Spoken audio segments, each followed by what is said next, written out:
Uncle Morton, we are going to bed now, but Dad will leave the door unlocked.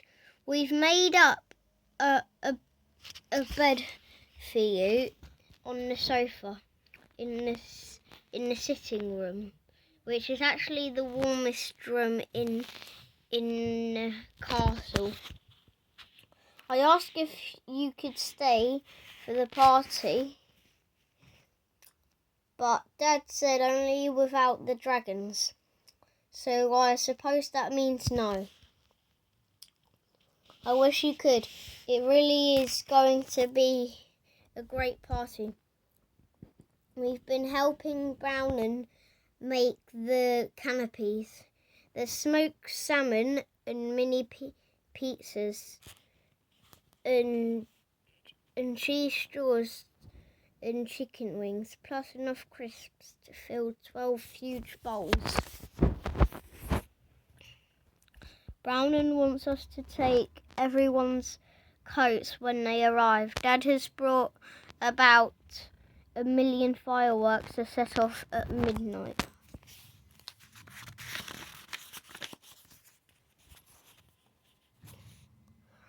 Dad says we can stay up to watch. I reminded him that Emily is only 5, but he said it would be good for her.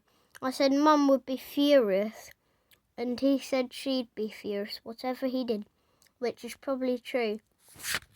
Eddie. Dear Uncle Morton, are you stuck in a snowdrift? I hope not, because Daddy's going to evict the dragons if you're not here by lunchtime. I said he can't make 6 dragons sleep outside in this weather, and he said hard cheese. Eddie. Why hard cheese? Oh, the subject is cheese.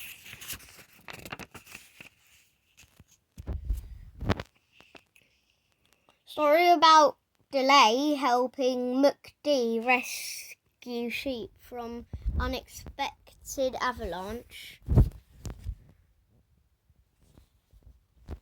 Gordon taking me to the station now.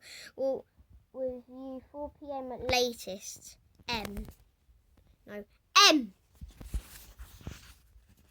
The subject is canapes. Dear Uncle Morton, could you try to get here before 4 p.m? The dragons have ruined the party, so we have to leave the castle right now. Whoops. It happened when we came back from making the second snow dragon. I was just taking off my boots when I heard a terrible scream. I thought Emily must have seen another mouse. I ran into the kitchen and found a scene of total devastation. There were vol vents everywhere. The floor was covered with crisps. Somehow 20 miniature Scotch eggs had got stuck into the ceiling. The entire platter of smoked salmon had gone. She's itchy right now, 2 seconds.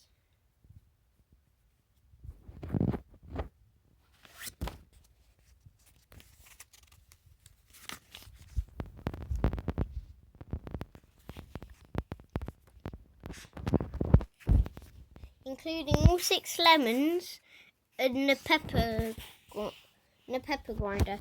Brownon said she'd only nipped outside for a second to fetch another jar of mayonnaise, but she must have been gone for longer than that, because not even Ziggy can eat 600 canapes in a second.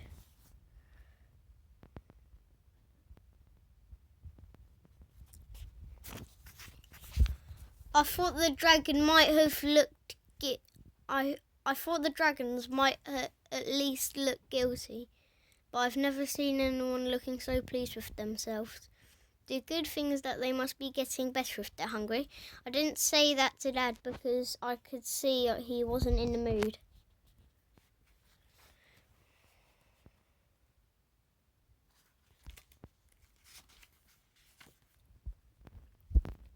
When Brownon finally stopped shouting, she said in a quiet voice, "Enough is enough," and it was them or her.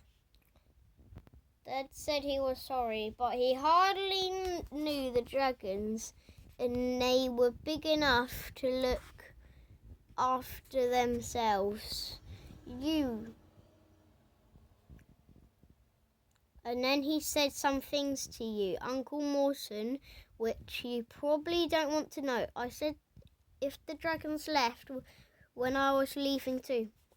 Emily said so was she. Dad told us not to be ridiculous. But we weren't. You'll find us at the castle gates. I hope you'll be here soon, Uncle Morton, because the forecast is more snow. Eddie.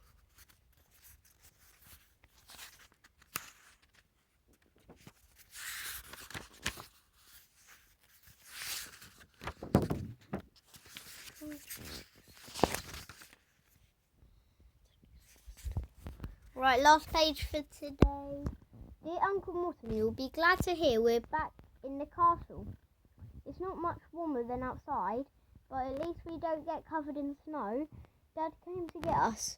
He made a deal with Brownon. She doesn't mind the dragons staying if they've locked in our turret at the top of the castle. We'll have to stay with them till you arrive. See you at 4 p.m. if not before. Eddie.